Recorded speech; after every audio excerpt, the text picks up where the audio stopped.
अस्सलाम वालेकुम। आज हम एक बहुत ही अहम टॉपिक पे आपसे बात करेंगे और वो टॉपिक है हीटर वायर का। एग इंक्यूबेटर्स में हीटिंग का सोर्स क्या होना चाहिए, ये एक बहुत बड़ा मसला है। हमारे यहाँ पे अक्सर लोग हीटिंग के सोर्स के तौर पे बल्ब का इस्तेमाल करते हैं। जिस तरह फ़िलिप्स का बल्ब होता है 100 वाट का या 60 वाट का, तो वो बल्ब इस्तेमाल करते हैं। लेकिन बल्ब जो है वो किसी भी लिहाज से इंक्यूबेटर में हीट सोर्स के तौर पे कोई अच्छी ऑप्शन नहीं है, बल्कि उसका नुकसान है। उसके कई नुकसानात हैं। उसका एक नुकसान ये है कि वो हाई टेम्परेचर का सोर्स है। हाई टेम्परेचर का सोर्स होने की वजह से वो सेक देता है, यानी कि वो रेडिएशन देता है जिससे अंडे ख़राब हो सकते हैं। दूसरी बात यह कि उसकी लाइफ ज़्यादा नहीं होती। कुछ अरसे के बाद वो बल्ब फ्यूज़ हो जाता है और आपको बल्ब रिप्लेस करना पड़ता है। उसमें रिस्क ये होता है कि आपके कीमती अंडे इंक्यूबेटर में लगे हों और बल्ब फ्यूज़ हो जाए, तो फिर आपका हैच ज़ाया भी हो सकता है, क्योंकि ऐन मुमकिन है कि आपको पता ही ना चले। सुबह उठें तो आपको पता चले जी रात को बल्ब फ्यूज़ हो गया था। और ख़ास तौर पे सर्दी के मौसम में ये बहुत बड़ा मसला बन जाएगा आपके लिए।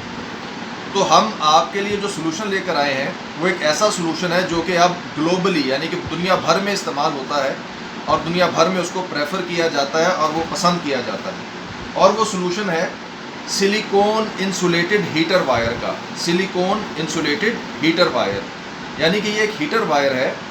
इसके अंदर, यानी कि ये ऊपर सिलिकॉन की कवरिंग है, इसके ऊपर ये सिलिकॉन लगा हुआ है। इसके ऊपर जिस तरह प्लास्टिक वायर होती है या कोई भी बिजली की तार होती है, उसके ऊपर प्लास्टिक चढ़ा होता है, प्लास्टिक इंसुलेशन।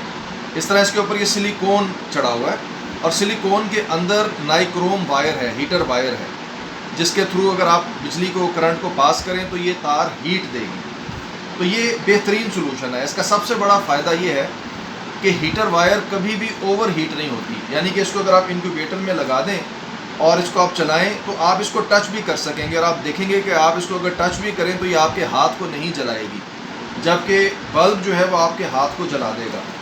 तो ये बहुत एफिशिएंट ज़रिया है, यानी कि इसमें आपकी मशीन का साइज़, मशीन का वॉल्यूम बहुत छोटा हो जाता है। इसमें हर लिहाज से इसका लाइफ टाइम बहुत ज़्यादा है, ये जलती नहीं है, ये चलती रहेगी मुसलसल।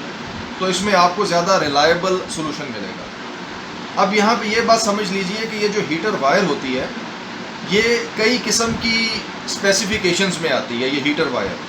और जो सबसे बुनियादी स्पेसिफिकेशन है वो ये है कि उसकी रेजिस्टेंस कितनी है, यानी कि 1 मीटर के अंदर कितने ओहम है, कितने ओहम। ओहम जो है वो रेजिस्टेंस का यूनिट होता है, ओहम। तो कितने ओहम है, उससे ये फैसला होता है कि वो कितने वोल्ट के ऊपर कितनी पावर देगी, कितनी हीट देगी। मिसाल के तौर पर देखिए, ये एक तार है हमारे पास। तो ये जो तार है इसकी रेजिस्टेंस है 6 ओहम पर मीटर। ये है 6 ओहम पर मीटर की वायर है, 6 ओहम पर मीटर। यानी कि इसका 1 मीटर अगर मैं काट के उसको इस मल्टीमीटर की मदद से उसकी रेजिस्टेंस नोट करूं तो वो 6 ओहम बताएगी, 6 ओहम। अब ये 6 ओहम पर मीटर जो है ये बुनियादी तौर पर डीसी वायर है, यानी कि ये तार जो है ये 12 वोल्ट डीसी पर काम करेगी। इसको जब मैं बैटरी का करंट दूंगा या किसी सप्लाई अडेप्टर के थ्रू 12 वोल्ट दूंगा तो 1 मीटर तार 24 वाट की हीट देगी, 24 वाट। इसका मतलब ये है कि अगर मुझे 48 वाट का सोल्यूशन चाहिए तो मैं 1-1 मीटर की 2 तारें पैरेलल में लगाऊंगा। अगर मुझे 72 वाट का सोल्यूशन चाहिए तो 3 तारें पैरेलल में लगाऊंगा। तो इसी तरह से मुझे जितने भी वाट का सोल्यूशन चाहिए मैं उसी हिसाब से इसको प्लान करूंगा। इसमें आप एक बात समझ लीजिए कि अगर इस तार का साइज़ मैं कम कर दूं तो इसकी पावर बढ़ जाएगी और इसका साइज़ बढ़ा दूं तो इसकी पावर कम हो जाएगी। ये उसूल आप याद रखिए। इसलिए इन तारों में ये बड़ा ज़रूरी है, बड़ा अहम है कि हम जो साइज़ रेकमेंड किया जा रहा है उसको हम जहन में रखें। इसी तरह देखिए, मेरे पास एक ये दूसरी तार है। ये जो तार है ये 1000 ओहम पर मीटर है, 1000 ओहम पर मीटर।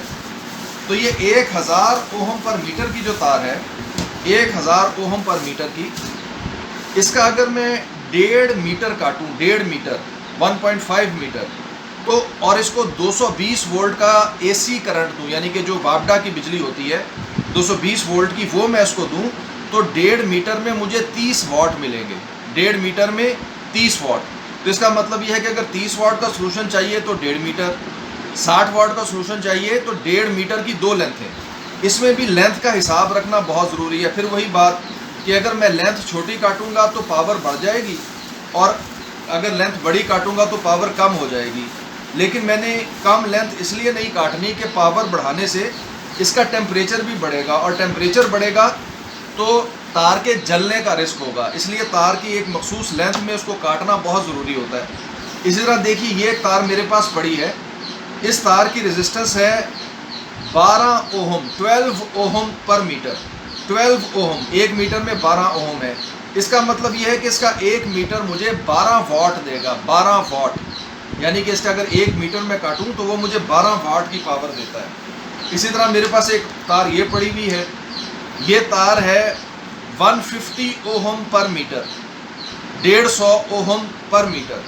तो इस तार का अगर मैं 4 मीटर का टुकड़ा लूँ, 4 मीटर का, और उसको 220 वोल्ट एसी का करंट दूँ तो वो मुझे 80 वाट की पावर देगा, 80 वाट की, जो कि मेरी छोटी मशीन जो कि 60 से लेकर 100 अंडे की मशीन है उसके लिए काफ़ी होगा।